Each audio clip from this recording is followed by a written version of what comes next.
안녕하세요. 네, 반갑습니다.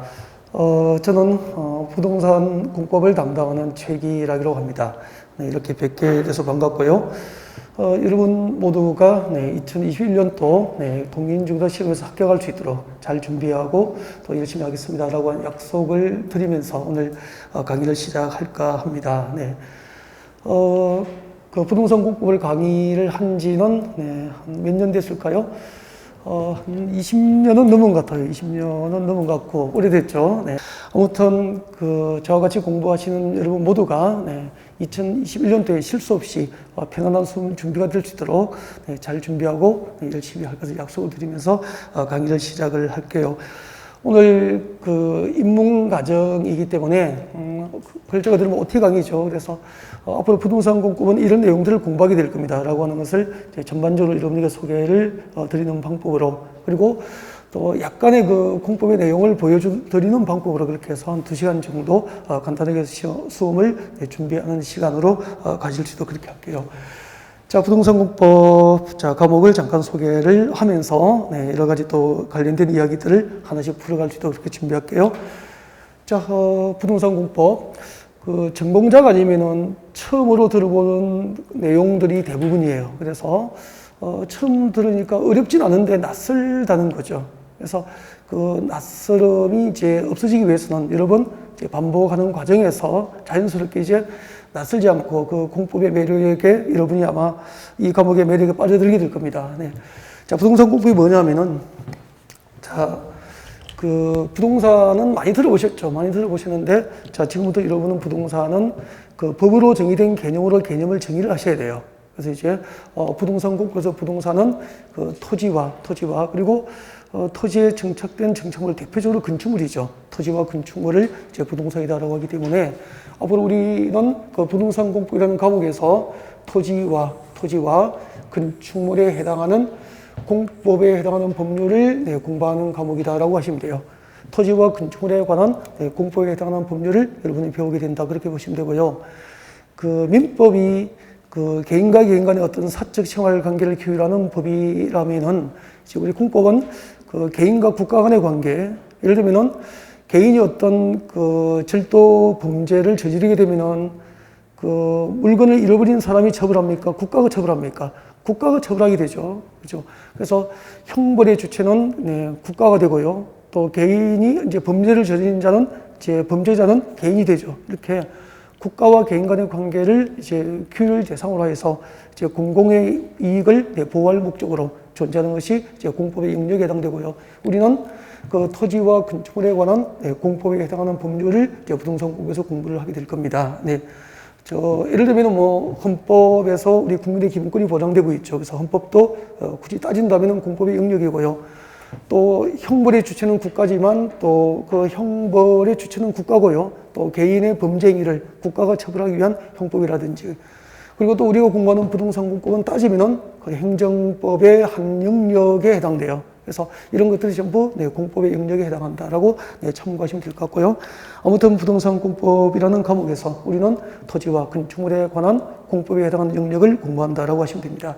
자, 그다음에 우리가 이제 만나게 될 과목의 특징을 한번 적어봤습니다. 적어봤는데 특징을 가장 잘 알 수 있는 것은 공법을 직접 한 2달 과정으로 공부해 보시면 알 수 있겠죠. 자, 시작하기 전에 분량이 좀 방대합니다. 그래서 조금 이따 한 페이지 넘겨보면은 우리가 공법 과목에서 공부하게 될 법률이 모두 6개의 법률로 구성되어 있어요. 그래서 아마 민법, 분량이 많은 민법 분량의 1.5배, 또 분량이 좀 작은 세법의 한 10배 분량 정도, 공인중개사법의 한 5배, 6배 분량이 되어서 분량이 방대하기 때문에 부담은 좀 되지만, 이제 저도 오랫동안 강의했고 노련하기 때문에 출제 가능성이 없거나, 그 다음에 20년, 15년에 한 문제 정도 출제된 영역이라면 그런 부분까지 우리가 부담을 가지고 해야 될까요? 버려야 될까요? 버려야 되겠죠. 그래서 여러분이 전체 범위 중에서 80% 내지 70% 정도 정답을 찾아갈 수 있을 정도 범위로 제가 심플하게 준비를 해서 강의를 하게 될 겁니다. 그래서 분량은 방대하지만 실제로 출제가 되는 영역을 추려보면은 한 230페이지에서 50페이지로 줄일 수 있어요. 이렇게 분량을 줄여서 부담을 드리고 심플하게 강의를 진행을 하게 될 겁니다. 그 다음에 아까 그 학교에서 여러분이 그 배워보지 못한 과목이기 때문에 상당히 낯선 내용들이 대부분이에요. 그래서 처음 2달 그 오리엔테이션 이 OT 강의는 그 부담을 갖지 말고 들리는 것만큼은 들으면 돼요. 처음 듣고 이해를 다 해야 되겠다. 그리고 잊어버리지 않고 암기를 해야 되겠다. 그런 마음으로 시작하시면은 금방 포기하고 말죠. 그래서 처음에는 좀 다소 낯설고 이해가 어렵더라도 그냥 부동산 공부원 이런 내용들을 공부하게 되구나라고 그냥 가볍게 구경하는 마음으로 이렇게 좀 접근을 했으면 좋겠다는 당부 말씀을 드립니다. 그래서 처음부터 너무 열심히 하고 의욕을 앞세우는 분은 좀 무서워요. 금방 지쳐서 포기해버리거든요. 그리고 그 1차 이제 그 공부를 하다 보면은 이제 2차를 포기하고 1차만 준비해요. 그럼 여러분 1차만 합격하면 자격증 나와요? 안 나와요? 안 나오죠. 여러분의 목표가 1차 합격하는 게 목표입니까? 자격증을 따는 게 목표입니까? 자격증을 따는 게 목표죠. 그래서 그 1차 과목이 어느 정도 됐다면은 2차 과목에서 여러분이 반드시 그 넘어야 될 그 산이 곧 큰 산이 부동산 공급이 될 겁니다. 네. 그래서 그 11월 달에 시작하는 여러분은 그 충분히 완주가 가능하고요. 또 내년 2021년 때 1차, 2차 동차가 충분히 가능해요. 그래서 오늘 처음 만날 때는 좀 어색하겠지만 앞으로 믿고 함께 한다면은 2021년 때에 여러분 합격은 문제 없을 겁니다. 네. 자, 그러면은 그 우리가 부동산 공부에서 공부하게 될 자, 법률이 어떤 것이 있을까 잠깐 소개를 좀 드리겠습니다. 자, 부동산 공부는 토지공법이었죠. 토지공법하고 그리고 건물공법으로 구성이 되어 있습니다라고 말씀드렸고요. 그 토지를 대상으로 하는 법률이 100여 개가 훨씬 넘어요. 그 중에서 앞으로 우리가 공부하게 될 법률은 4개가 있습니다. 국토의 계획 및 이용에 관한 법률 처음 들어보시죠?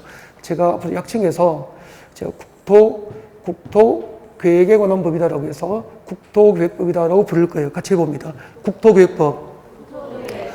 자, 이 국토계획법은 그 12문제가 나옵니다. 그러니까 전체 40문제 중에서 12문제 출제 분량이니까 출제 문항사 상당히 많고요. 그 100여 개가 넘는 토지 관련 법률 가운데서 가장 기본이 되는 기본법이에요. 기본법이기 때문에 이 기본법에 대한 이해가 전제가 되어야 나머지 토지 관련 법률의 이해로 나아갈 수 있게 되죠. 그래서 여러분이 가장 중점을 두고 처음에 공부를 시작하셔야 될 법률이 국토계획법이 됩니다. 그래서 앞으로 그 11월 달 한 4주 정도는 아마 국토계획법 기본법 위주로 강의를 풀어가게 될 겁니다. 그래서 가장 많이 듣게 될 과목이에요. 국토계획법이다라고 부르겠습니다.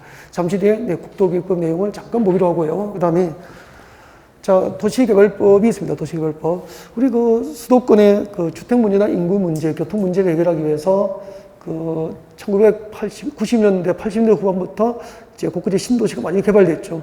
그 중 하나가 평택도 이제 신도시를 이렇게 건설이 된 도시일 거고요.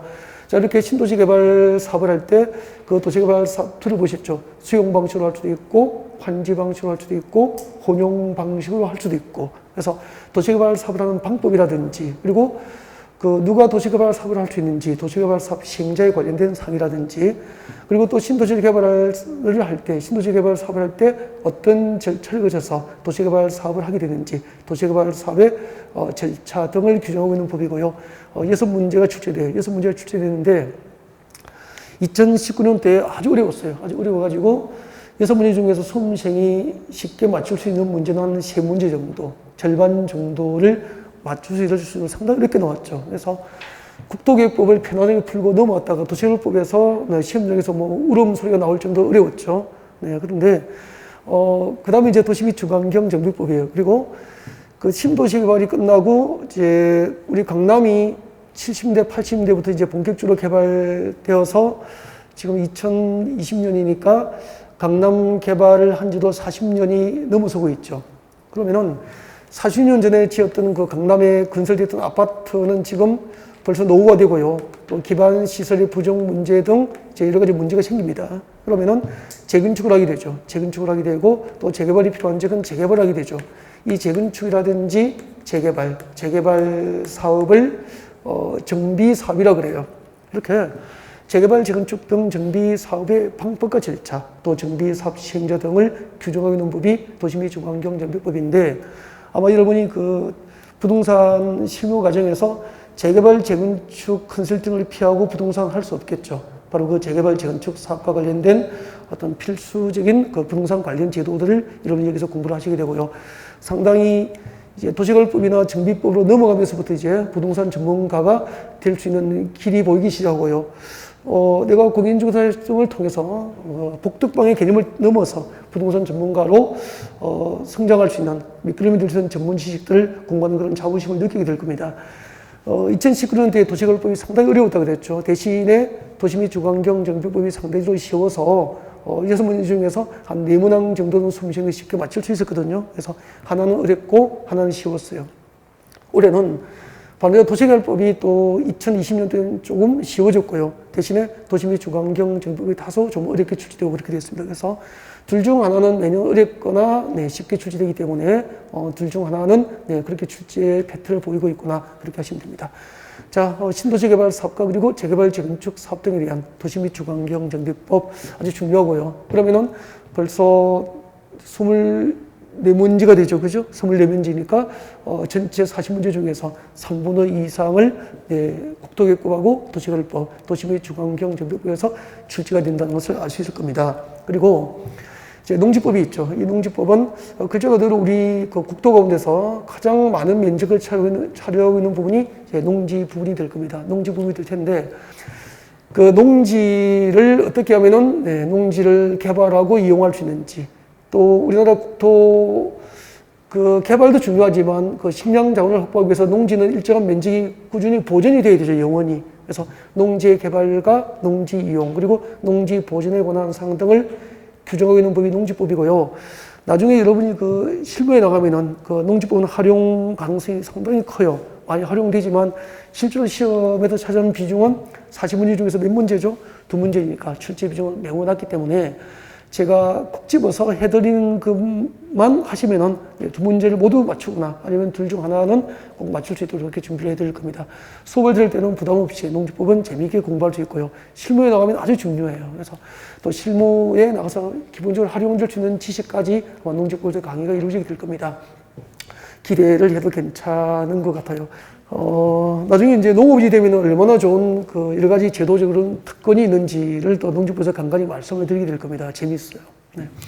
자, 이렇게 해서 국토개혁법, 신도시개발에 관한 도시개발법, 재개발, 재건축 등에 관한 도시 및 주거환경 정비법, 농지개발과 이용, 보존에 관한 농지법 이렇게 해서 우리 부동산국에서 토지에 관한 공법으로 분류할 수 있는 법률 몇 개죠? 4개를 여러분이 공부하시게 될 거고요. 그 다음에 이제 우리 개발이라는 말을 많이 하죠. 많이 듣게 되죠, 일단. 투자에 성공하려면은 개발 계획을 알아야 돼라는 이야기를 하게 될 거예요. 네. 그때 가장 대표적인 개발이 뭐죠? 개발이 뭐냐 하면은 가장 대표적인 개발은 나중에 이제 공법 시간에서 말하는 개발은 건축물의 건축이에요. 그러면은 평택에서 신도시가 개발됐다는 것은 대규모 택지 조성하고 아파트 위주로 건축이 이루어졌다는 거고요. 또 대규모 산업단지를 조성해서 공장 위주로 건축이 이루어졌다는 거죠. 그래서 공법상 가장 대표적인 개발은 건축이라고 보시면 돼요. 건축으로 건축하는 것이고, 그리고 건축을 하려면은 자, 농지나 임야에 그대로 건축할 수 있습니까? 없습니까? 없죠. 그럼 여기다 건축하려면은 공장을 지으려면은 공장 부지를 조성을 해야 되죠. 공장 부지를 조성해야 되고, 그리고 또 아파트를 지으려면 택지를 조성해야 되거든요. 자, 이런 과정을 이제 산이 높으면은 이런 부분은 그대로 둡니까? 잘라야 됩니까? 잘라야 되죠. 절토, 흙을 잘라야 된다는 얘기죠. 그리고 낮은 부분은 흙이나 자갈바위돌을 덮어서 이렇게 메워주게 됩니다. 성토한다 그래요. 이렇게 절토, 성토 등을 통해서 토지의 형상을 바꾸게 됩니다. 이것을 토지 형질 변경이라고 그래요. 그래서 우리 부동산공법에서 말하는 가장 대표적인 개발은 이제 건축이고, 또 건축을 하려면은 택지를 조성하거나 공장 부지를 조성하기 위한 토지 형질 변경이 그 다음에 중요한 개발 행위가 되는 거죠. 자, 이렇게 건축을 할 때 그 건축물을 건축하는 절차, 건축 절차가 이제 2가지로 구성되어 있어요. 예를 들면 건축을 할 때 가장 대표적으로 건축 절차를 규정하고 있는 법이 건축법이에요. 건축법. 그래서 이 건축법에 의해서 건축을 할 때는 그 절차가 허가를 받습니다. 허가. 그래서 건축법에 의해서 건축을 할 때는 건축 허가를 받고 집을 짓죠. 그래서 건축허가 받고 건축을 하게 되고요. 그 다음에 또 건축을 하는 방법은 주택법의 절차가 또 규정이 되어 있습니다. 자, 주택법에 의해서 건축을 할 수 있게 되는데, 자, 그때 주택법은 그 건축 절차가 주택 건설 사업 계획을 승인받고 건축을 하게 돼요. 그래서 건축부상 건축 절차는 허가가 되고요. 주택법상 주택 건설 절차는 승인이 되는 거죠. 승인. 그러면은 궁금하죠. 어떤 경우에는 건축법상 건축을 받고 어떤 경우에는 집을 지을 때 주택법상 사업계획 승인을 받고 집을 지어야 될까라는 하는 거죠. 자, 그 차이가 이겁니다. 단독주택 30호, 공동주택 30세대 미만의 집을 지어요. 그러니까 30세대 미만이니까 많이 지어요? 적게 지어요? 적게 짓죠. 이렇게 단독주택 30호, 공동주택 30세대 미만의 집을 지으면 건축법 처리를 받고 건축법상 건축허가를 받고 집을 짓게 되는 거죠. 그러면은 여러분이 만약에 단독주택에 거주하고 계시면은 단독주택을 건축주, 여러분께서 직접 건축을, 시공사를 선정해서 건축을 직접 했겠죠. 그러면은 단독주택 30호 미만이니까 여러분이 단독주택을 지을 때는 건축법 적용을 받고 허가를 받고 건축을 하게 돼요. 이렇게 건축법상 건축 절차, 그 다음에 모든 건축을 허가받지 않습니다. 또 신고로 건축할 수도 있습니다. 그리고 건축으로 건축할 수 있는 대지에 관한 기준이라든지 또 건축물의 높이 제한이라든지 안전하게 건축하기 위해서 건축물의 구조 등에 관하여 규정하고 있는 법이 건축법이에요. 몇 문제 출제되죠?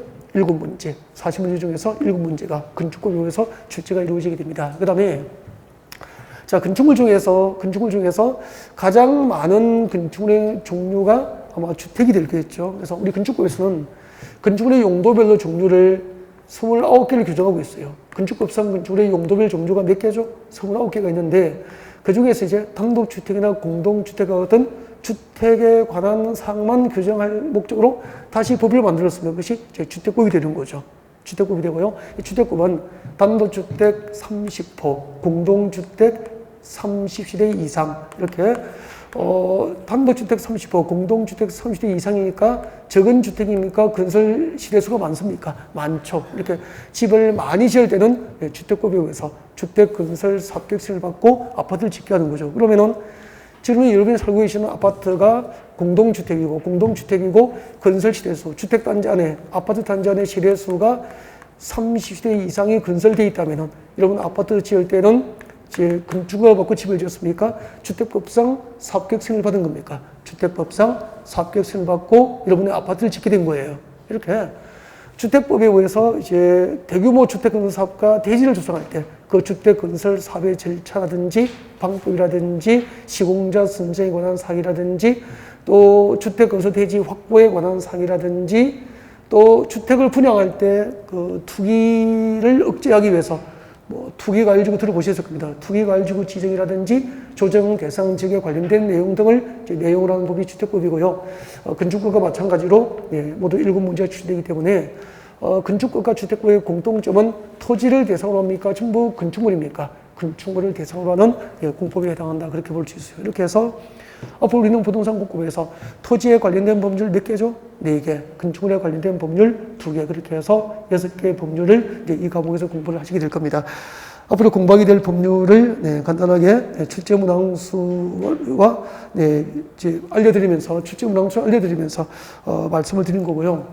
그러면은 우리는 시험을 준비하는 입장이기 때문에 가장 중요한 법은 뭐죠? 국토기획법에서 12문제니까 가장 중요하고요. 이게 기본법이니까 여기에 대한 이해가 완성돼야 나머지 법률에 대한 이해는 쉽게 이렇게 진행을 하게 될 겁니다. 그래서 11월 달은 국토기획법 위주로 강의를 진행하게 되고 나머지는 이제 한 주씩 이렇게 시간을 배분을 해서 주택법까지 아마 진도를 마무리할 수 있게 될 겁니다. 네. 자, 그 다음에 이제, 부동산공법이 이제 어떤 과목인지에 대해서 또 어떤 법률을 공부하는지 간단하게 이제 소개를 드리는 그런 시간이었고요. 그 다음에 이제, 또 봅시다. 법과 관련된 가장 기본적인 사항이죠. 네. 우리 중학교 아마 사회 시간에 성문법하고 불문법이라고 들어보셨을 거예요. 지금 우리가 공부하는 것은 법률과 대통령령으로 구성되어 있는 그 법 조문이 존재하기 때문에 이제 성문법에 해당됩니다. 성문법에 해당하는데 성문법의 단계가 이렇게 되어 있죠. 헌법, 법률, 명령, 그리고 밑에 이제 조례, 규칙 이렇게 나와 있는데요. 자, 우리가 공부하게 될 부동산 공법은 법률하고 명령으로 과목이 구성되어 있다고 보시면 돼요. 그래서 이 두 가지를 잠깐 좀 이야기를 하겠습니다. 자, 법률이 뭐냐면은 그 헌법이 위반 범위 안에서 국회죠, 국회. 국회에서 이제 만든 법을 법률이라고 그래요. 법률. 그래서 아까 제가 기본부로 소개했던 국토의 계획 및 이용에 관한 법률은 여기에 해당되는 거죠. 네, 그래서 국토의 계획 및 이용에 관한 법률, 도시개발법, 건축법, 주택법, 농지법은 전부 법률이에요. 근데 이 법률로 모든 것을 규정하려면 법률이 너무 분량이 방대해지죠. 그래서 법률이 위반 범위안에서 행정기관에서 직접 법을 만들 수도 있어요. 그래서 법률의 범위 안에서 행정기관이 직접 만든 법을 뭐라고 하죠? 명령이라고 하는 거예요. 그때 대통령의 이름으로 그 행정기관이 만든 법을 대통령의 이름으로 만들면 뭐죠? 대통령령이 되는 거고요. 그 다음에 이 대통령령을 이제 시행령이라고 합니다. 같은 말이에요. 대통령령하고 시행령. 그래서 이제 국토의 계획 및 요구한 법률과 그 국토계획법 시행령 하면은 곧 행정기관이 입법을 한 대통령령을 의미한다라고 하시면 돼요. 그래서 우리 과목은 이제 이렇게 국토의 계획 및 이용에 관한 법률과 그리고 그 법률 범위 안에서 위임한 행정기관이 만든 시행령으로 이제 과목이 교재가 만들어지게 됩니다.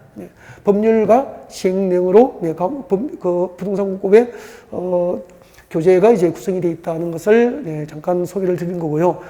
뭐 시험하고는 무관하지만 이제 법을 공부해야 되니까 첫날이 아니면 이런 얘기를 해드릴 수가 없죠. 그래서 국토계획법과 그 시행령으로 이제 과목이 구성된다 그렇게 보시면 됩니다. 자, 그 다음에 그 시험에 직접 나오는 건 아니지만 중요한 게 있습니다. 행정청을 해야 되죠. 행정청을 해야 되는데 꼭 해야 돼요. 자, 행정청. 여기서 행정청은 행정조직이라고 보시면 됩니다. 행정조직. 이거 꼭 아셔야 돼요. 행정조직.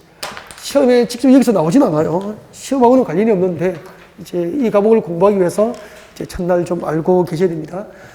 행정조직 체계에서 중앙정부의 그 정부조직법에 의해서 행정조직이 이렇게 구성이 되어 있겠죠. 그 전부를 하실 필요가 없고요. 우리 공법을 하기 위해서, 공부하기 위해서 꼭 필요한 정도만 하시면 돼요. 그래서 이제 중앙정부가 있습니다. 중앙정부. 중앙행정기관의 장이라고 그래요. 중앙행정기관의 장은 그 중앙행정부처의 장관들입니다. 국토교통부 장관, 해양성부 장관, 국방부 장관, 교육부 장관은 중앙행정기관의 장이고 누구를 상징하죠? 중앙정부를 상징을 하게 돼요. 그리고 부동산 공급이니까 자, 이게 장관, 각부 그 행정부처 장관 중에서 부동산을 관할하는 장관은 누구죠? 국토교통부 장관이죠. 그래서 국토교통부 장관을 앞으로 이제 국장이라고 할 거예요. 공급 시간에 국장. 너무 많이 나와요. 그래서 국토교통부 장관 출해서 국장 그렇게 할 거고요. 자, 국장하면은 국토교통부 장관이고 중앙행정기관의 장으로서 지방자치단체입니까? 중앙정부입니까? 중앙정부를 의미하게 돼요. 알겠죠? 네. 그 다음에 이제 광역자치단체하고 기초자치단체는 지방자치단체입니다. 지방자치단체가 돼요. 지방자치단체가 되고요. 지방자치단체에는 이제 광역자치단체하고 기초자치단체가 있어요. 이거 모르면 나중에 그 걸림돌이 많이 되니까 꼭 오늘 첫날 기억을 했으면 좋겠습니다. 자, 광역자치단체 하면은 서울특별시, 6대 광역시, 그리고 세종특별자치시. 세종특별자치시는 앞으로 특별자치시에서 특시라고 할 거예요. 특별자치시, 특시. 그 다음에 제주특별자치도, 특도라고 할 겁니다. 특별자치도에서 특도, 특시, 특도. 이게 익숙해져야 됩니다. 서울특별시, 광역시, 세종특별자치시, 제주특별자치도, 그리고 제주특별자치도를 제외한 나머지 도는 전부 여기에 해당됩니다. 그러면은 우리 경기도는 제주특별자치도가 아닌 도니까 여기에 해당되게 되죠. 그래서 여기까지 5개를 광역자치단체장이라고 그래요. 그래서 경기도지사는 지방자치단체장 가운데서 경기도지사는 기초자치단체장이 됩니까? 광역자치단체장이 되는 겁니까? 광역자치단체장이 되는 거죠. 이 5개. 특별시, 광역시, 특별자치시, 특별자치도, 그리고 도를 줄여서 시도라고 그래요. 시도. 그래서 시도하면 5개가 있죠. 이거 기억하셔야 돼요. 시도는 특별시, 광역시, 특별자치시, 특별자치도, 그리고 도. 이 5개를 시도라고 그래요. 그리고, 그럼 보십시오. 전국시도지사 회의에서 뭐, 그 9시 뉴스 시간에 그 앵커가 오늘 서울에서 개최된 정부종합청사에서 개최된 전국시도지사 회의에서라고 하면은 그때 시도지사 회의에 참석할 수 있는 법상 멤버가 서울특별시장부터 도지사까지예요. 알겠죠? 네, 그래서 시도지사 하면은 저를 보고 같이 봅니다. 시도지사는 누구죠? 특별시장, 광역시장, 특별자치시장, 특별자치도지사, 그리고 도지사, 여기까지를 시도지사라고 합니다. 아셨죠? 네. 이거 알고 있어야 되고요. 그 다음에 기초자치단체죠. 기초자치단체 하면은, 자, 이 잘 보세요. 특별시, 광역시, 특별자치시가 아닌 시는적이 오는 거예요. 그러면은 경기도 평택시는 특별시, 광역시, 세종특별자치시가 아닌 시기 때문에 경기도 평택시는 기초자치단체가 되고요. 그리고 평택시장은 지방자치단체 중에서 광역자치단체장이 됩니까? 기초자치단체가 되는 겁니까? 기초자치단체장, 그렇게 되는 거예요. 네. 그 다음에 군지역의 군수, 기초자치단체장이고요. 그 다음에 자치구의 구청장 되어 있습니다. 자치구의 구청장까지가 기초자치단체장인데, 이때 자치구가 뭐냐면은, 여러분 그 특별시 광역시에 있는 구는 그 구지만 법상 지방자치단체로서 법상 권한이 부여되어 있어요. 이렇게 지방자치단체로 인정이 되는 구를 무슨 구라고 합니까? 자치구라고 그래요. 자치구라고 그러고, 그 경기도 성남시에 가면은 이제 인구, 특별시 광역시는 아니지만 인구가 50만 이상이죠. 이렇게 인구 50만 이상이 되면은 행정 편의를 위해서 구를 두게 돼요. 뭐 분당구도 있고 뭐 이렇게 구가 있잖아요. 그죠? 또 경기도 안산에 가면은 뭐 상록구도 있고 이렇게 단흥구도 있고 구가 있어요. 이런 것은 그냥 행정구라 그래요. 그래서 행정구는 자치권이었기 때문에 자치구가 아니고요. 특별시 광역시에 있는 지방자치단체로서 자치권이 부여되어 있는 구를 자치구라고 그러고, 이 자치구까지가 기초자치단체가 되는 거예요. 네.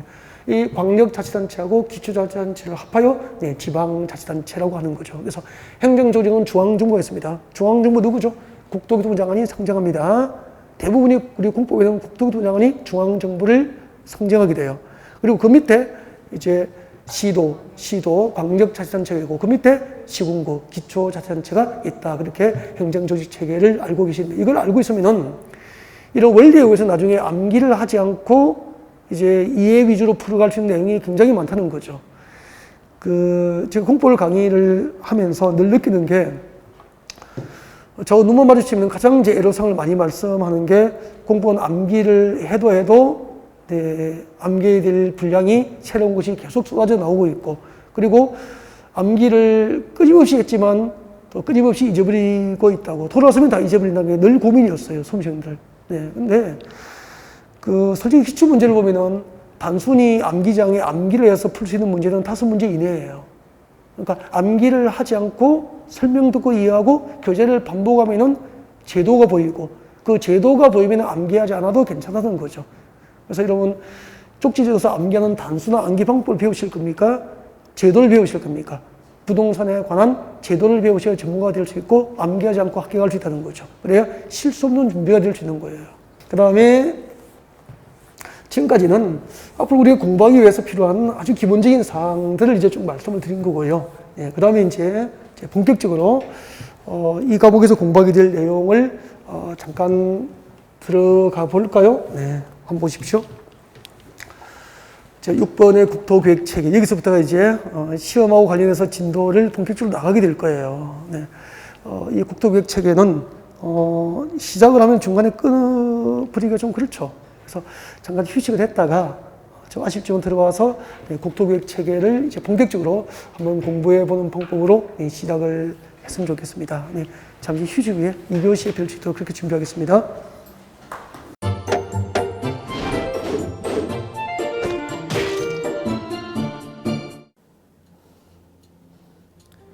안녕하세요. 부동산 공법을 강의하는 고상철입니다. 자, 제가 이번 시간에 말씀드릴 건 뭐냐면 공인중개사를 여러분이 공부하시다 보면은 여러 가지 자료들, 뭐 OX 문제라든지 어떤 요약된 집약된 자료, 뭐 PPT 자료 이런 것들이 많은데 그 일일이 출력하다 보면 여러분들이 보관하고 하는데 불편함이 있어서 그런 것들을 좀 약간 또 해소도 하기 위해서 또 다른 사람들하고 커뮤니티도 뭐 할 수 있기 때문에 저희는 네이버 밴드라는 어플을 좀 활용할 건데요. 그 네이버 밴드에다가 자료를 올려놓은 거를 내가 다운을 받고 내가 보는 방법에 대해서 알려드릴 테니까 이 부분에 대해서 제가 시작하는 거 똑같이 따라 하시면 설치부터 사용 방법까지 말씀드릴 테니까 그대로 따라오시면 됩니다. 자, 1단계 네이버 밴드 어플을 다운받습니다. 자, 그럼 네이버 밴드 다운을 어떻게 받냐? 자, 플레이스토어 우리 안드로이드 버전으로 갈게요. 그래서 플레이스토어를 누르시면 화면이 바뀌면서 지금은 이제 컴퓨터 화면을 제가 이제 좀 크게 보이게끔 해놓은 거라서 여러분 핸드폰에는 아마 맨 위에 여기 검색창이라는 게 있을 건데 여기다가 제목을 넣는 거예요. 제목을 뭐라고 쓰냐면 네이버 밴드 아니면 밴드 이렇게 쳐도 돼요. 밴드 치면 제일 상단에 나오죠. 그래서 이제 네이버 요 밴드가 요 초록 색깔 바탕에 B자예요. 밴드. 그래서 이제 여러분은 설치 누르시면 됩니다. 자, 2단계 그럼 네이버 밴드를 일단 들어가셔야 돼요. 들어가서 검색하기 전에 밴드 어플을 누르면 위측 상단에 이 돋보기 모양이 있을 거예요. 이 돋보기 모양을 누르기 전에 우리가 이제 검색을 해야 되잖아요. 누르시면 검색 컨트롤 가요. 여기다가 우리 공수모라고 치면 돼요. 공수모 치고 엔터 치면 이제 그동안 이제 우리 공수모 관련된 게 나올 건데 제일 상단에 있을 겁니다. 그래서 여기 네이버 33개가 밴드가 나왔는데 그중에 여기가 1등이죠. 자, 그럼 이제 3단계 해당 공수모 밴드로 들어갔습니다. 그럼 들어가시게 되면 가장 첫 화면에 공인중개사 수험생 모임이거든요. 원래 그 수험생들만 위한 모임이기 때문에 시험 정보하고요. 어떤 자료들이 있어요. 뭐 OX 문제, 뭐 오지선다 문제, 그리고 이제 요약된 자료들 그런 거 공부할 수 있는 활용하는 어떤 밴드고요. 이 강의와 관련된 어떤 특강이 있다거나 할 때 공지사항 같은 거 그리고 지속적으로 교수님들께서 자료를 올려드릴 거기 때문에 요 관련된 자료 관련된 거 어떤 거 있는지 잠깐만 한번 보겠습니다.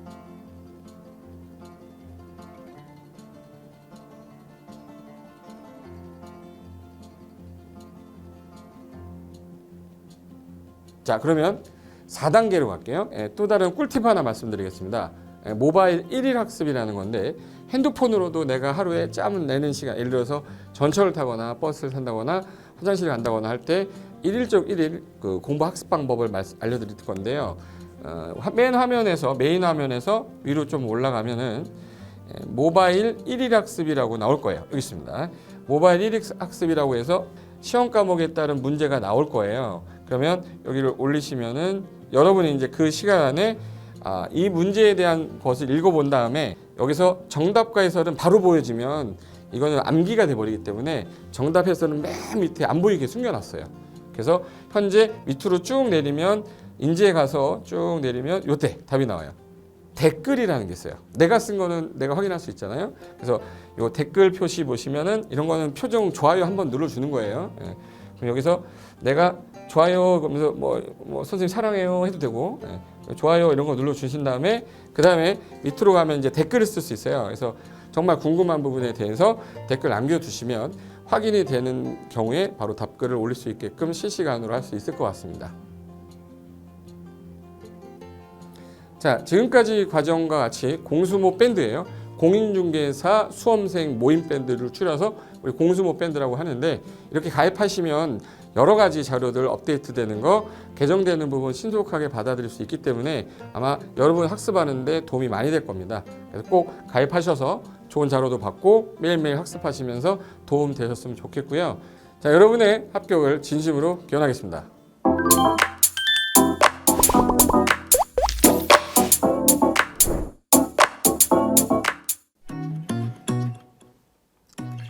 자, 안녕하십니까. 자, 이번에는 부동산 실무 일반인들이 어떤 도움을 받기 위한 관련된 밴드에 대해서 소개를 시켜드릴 건데요. 일단은 검색창에다가 365 부스라고 치시면 돼요. 365 부스인데 365일 부동산 스터디라는 밴드예요. 네이버 밴드인데 요 365 부동산 스터디라는 밴드 일단 이거 클릭하시면 현재는 이제 4만 명 정도 되는 밴드인데요. 우리가 일반인들이 어떤 부동산 정보를 뭐 습득하는 데 있어서 이 정보를 얻기가 되게 쉽지가 않습니다.